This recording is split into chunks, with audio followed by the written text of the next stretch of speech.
Yeah, then I can even slate it just because. Or you want to slate it? Now you can slate it. Okay, cool. Can I slate it? Do you want to slate it? I always wanted to do this. Yeah, literally. That's literally This what is you're gonna so be. cool. Your mic. Oh, sure. Sorry, my jacket. Should I just move my hair out the way? You must ask her first, yo. Oh no, it's fine. I'm so used to it.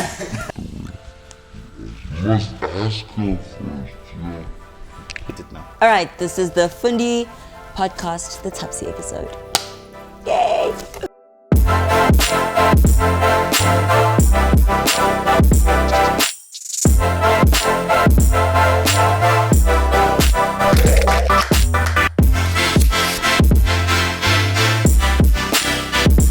I got a call from Chad and Alexander, who was the musical director for the show. Yes.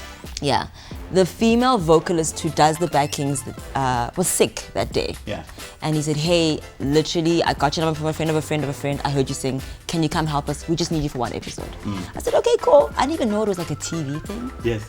I just thought, okay, I'm just going to sing somewhere. So then you rock up. And then I rock up and there's all these celebrities and there's cameras and it's serious. Yeah. And I end up doing the whole season. The Fundi Podcast is proudly brought to you by the Mesa Fundi, powered by Windows 10 Professional. The Mesa Fundi, flexibility reimagined. Thank you so much for coming on to my podcast. I know you're very busy. We're gonna keep it as short as possible.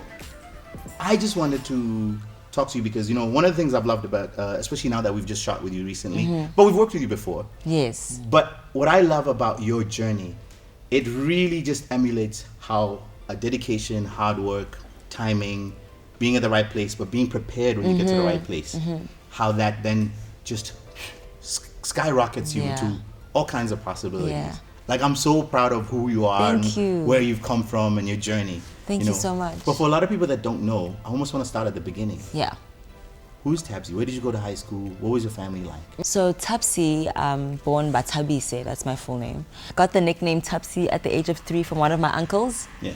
And I was born in Cape Town. Yeah. To a very nomadic set of parents. So we moved around all over South Africa. I went to primary school in Joburg, then moved back to Cape Town for high school, and then I moved up to Joburg for varsity. Started singing from a really young age. My mom's side of the family, very musical. Father's side of the family, tone deaf. So my mom is really proud that, you know, she contributed. I kind of always sang, man. I sang in church. Yeah. I sang in high school. I was in part of a choir, singing groups. Yeah. I was also kind of under the impression that no one actually can really make singing a real thing. Like, really? I see them do it, I just didn't think I could. I needed to go to school, I needed to get a degree, I needed to become the top economist in the country. Yeah. And that's what I was determined to do. That's the side of you that I've begun to know about, and I'm like, whoa, hold on, she's like, you're a geek. Yeah, sometimes. I hide it really well. So, okay, so you go to university, and then what do you graduate with? So I go to university, I enrolled to do economics and econometrics. Yeah.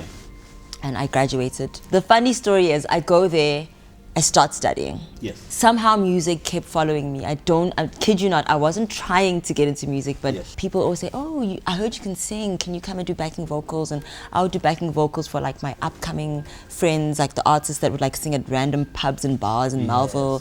And I was very shy.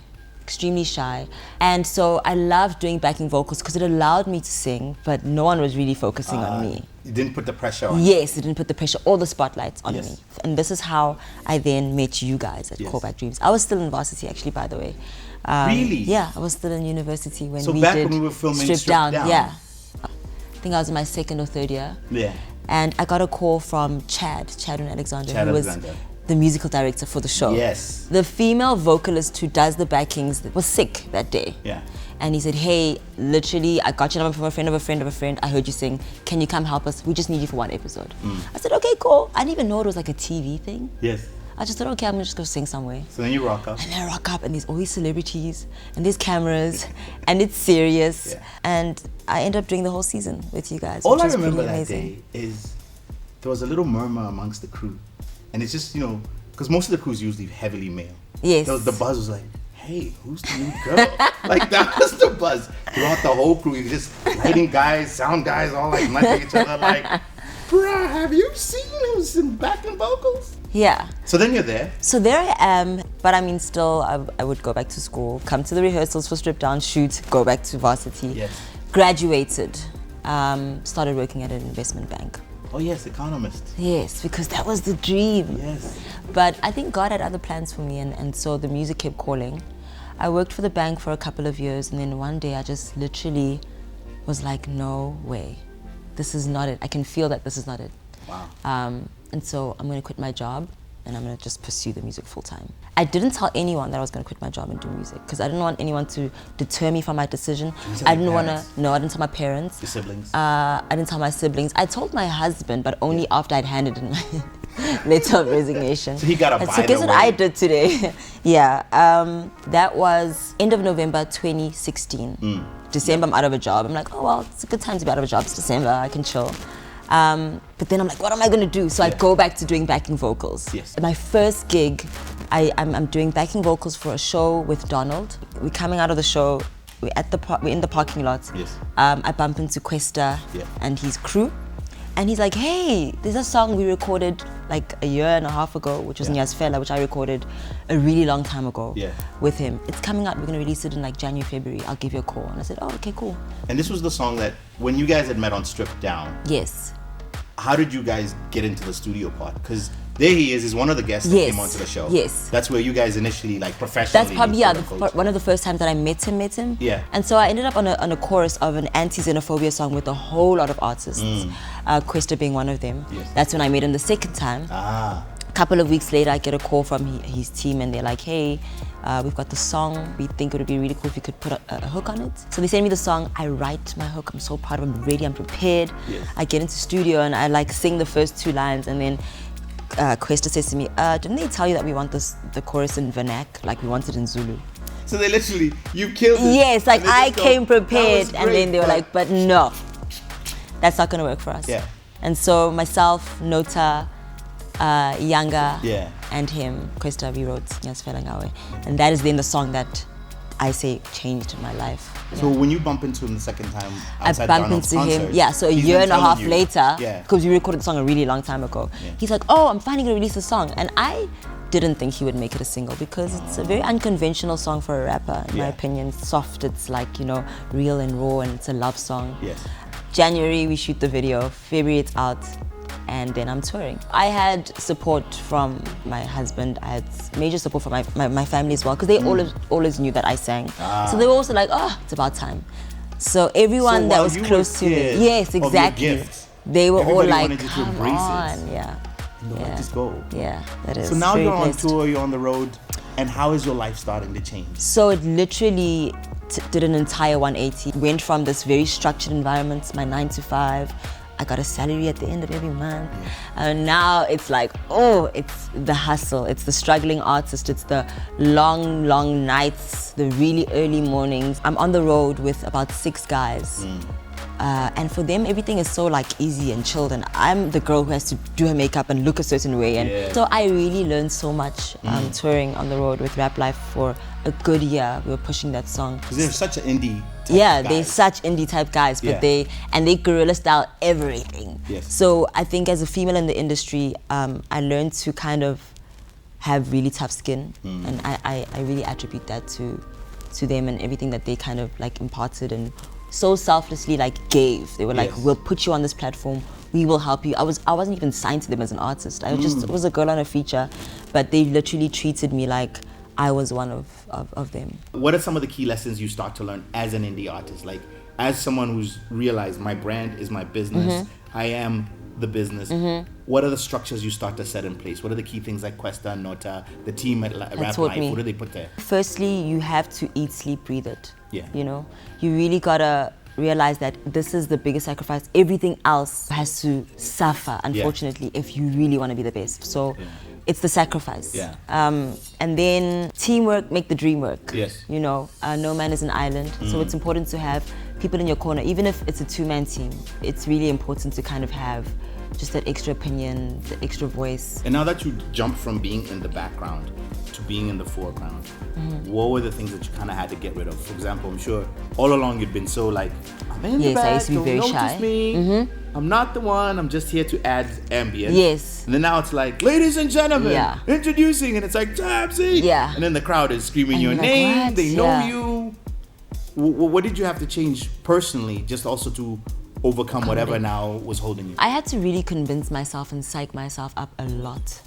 It took a while for me to just like have a lot of pep talks with myself, like Thabsie, you gotta do this, girl. You gotta come out of your shell. And I think there's a certain confidence that comes with when people accept what you put out in such a vulnerable manner. Like music is such a vulnerable thing, and when people receive that and relate to it, there's just a sense of confidence that's given to you from that, you know, it's a boost. So it really helped. I realized that once I became the solo artist and people were like, wow, we love your voice, we love what you're singing, I can relate to that song, that actually helped me come out of my shell. So that really helped. So confidence was key. Yeah. What I find fascinating is that when you're on the road and it's just all these dudes around you, in tweaking your brand now, how do you make sure you're keeping it like, there's a lot of male input on what you, a female, should be like. At what point are you saying, I hear you, but let me tweak it this way for me? My contract with my previous labels, Sid Records, came to an end. I decided that I wasn't going to renew that, and I was going to take the power into my own hands and do it my way. So everything that I've learned, I'm going to apply it the way I feel it's going to work for me. So I then created a team of women on the road, you know, for me. I only employ females. My whole band is females. My sound engineer is female. Your booking manager. My management is female. You know, I do have some male influence. Obviously, Notes is my business partner and mentor, but he's probably the only guy that I really, you know, is part of the team. I thought to myself, I felt really lonely on the road because in as much as there were female artists that I would bump into, I never saw a woman playing the guitar or doing the sound or, you know, and I'm like, I'm sure there's girls out there that want to be in the industry, in that space, but because they don't see it, they think that it's not a possibility. And because I'm very hard on myself, I take a lot of responsibility for everything. So I oversee every single thing. I really want it to be perfect. And then what's next from a brand perspective? Like, so what are you gonna do next? Do you have a clothing line you're gonna launch next? What are the little things that you're now gonna do? I'm curious as to where's the dream taking you? Because clearly you look like you've written the entire roadmap. At least you put arrows together. You're like, I would like to go from here and go here. Because the way you run your operation, there's no way you're not goal driven. I think for me right now, I'm trying to literally perfect the music. I really want people to know Thabsie as one of the best female musicians. I don't know what's in the pipelines exactly, but I know what I'm interested in. So I'm a avid fitness individual. I love fitness, health. I run these fitness boot camps. So hardcore. Called Girls with Gains, That's something I really put my energy into. I have a hair company that I run with Yolanda. I have then Songbird Entertainment, which runs my music, but it's also just kind of a creative hub for all the things that I want to do. Right now, I don't have a clear, I don't know if I want to do clothes or I just kind of want to make sure the music is good. And once that's set, then I will. But you're the type that wants to sit and read the financials. How do you go about then running the separate businesses and just making sure that they're on top of, you know, meeting their goals, etc. And when you sit with the team, how do you run the team then? I do everything.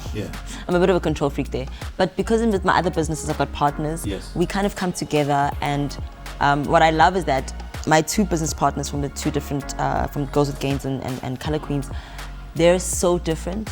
You know, their personalities are so different. So that also teaches me to kind of work with different people in a business setting. In terms of the finances, I kind of am the one who runs the finances for all three. I think because of my background in finance and economics, it helps. And then I let them kind of do everything else that maybe I'm not too good at. And then how do you handle, you've got 3 businesses going, how do you balance then the relationship with your husband and family? How do you balance that? Because it's quite, like you said earlier, there's something has to give sometimes. And then where do you make up for that time? The first 2 years, my family really did take a back seat.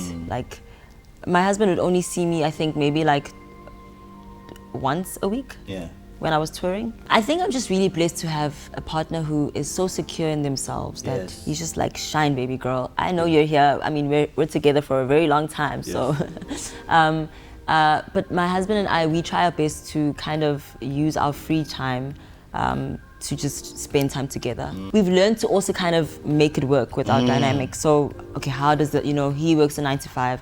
When he comes back from work, I'm leaving to go to a gig or the studio. So during the week, we know sometimes it's a bit dicey. We won't really see each other much.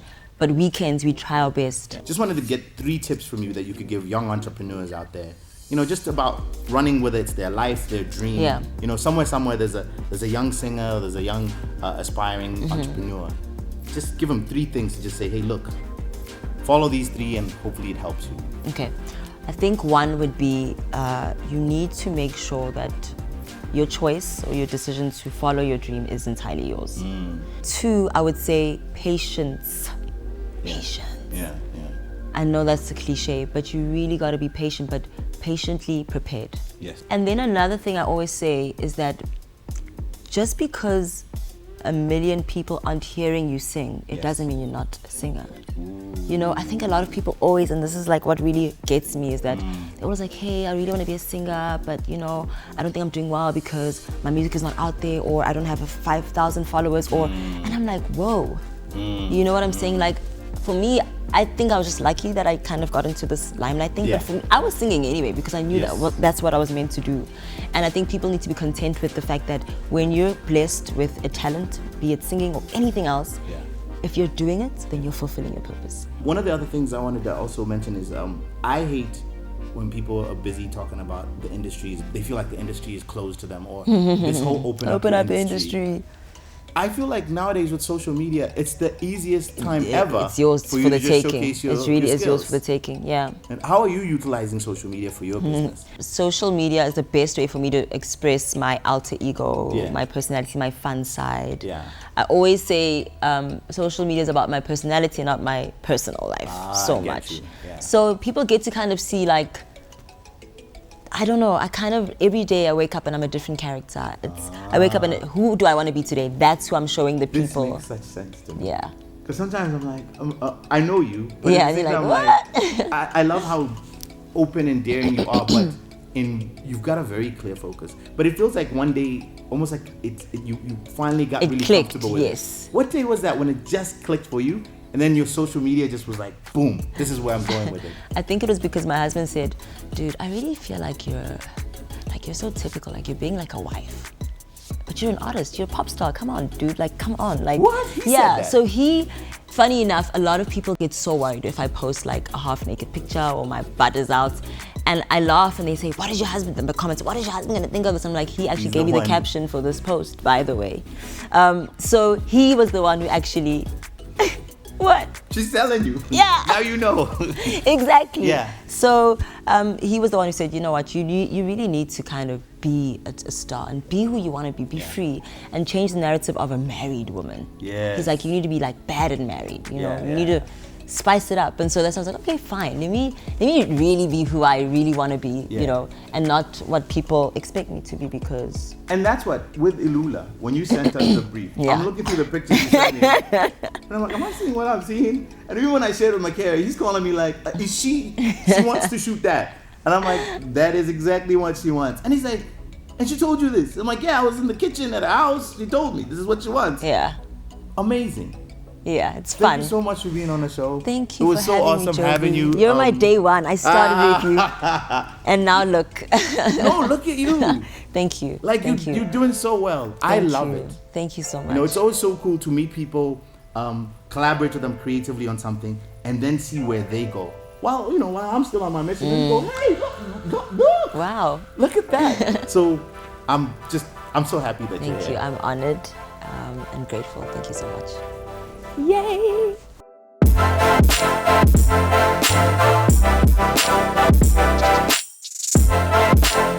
The Fundi Podcast is proudly brought to you by Mesa Fundi. Now, in order to win one of these, all you got to do is follow @shopmesa, press like on one of the posts, and tag a friend. Terms and conditions do apply. Got to be a South African resident. Sorry, rest of the world.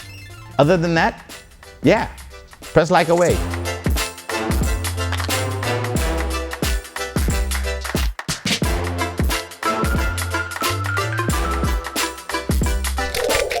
The Fundi Podcast is proudly brought to you by the Mesa Fundi, powered by Windows 10 Professional. The Mesa Fundi, flexibility reimagined.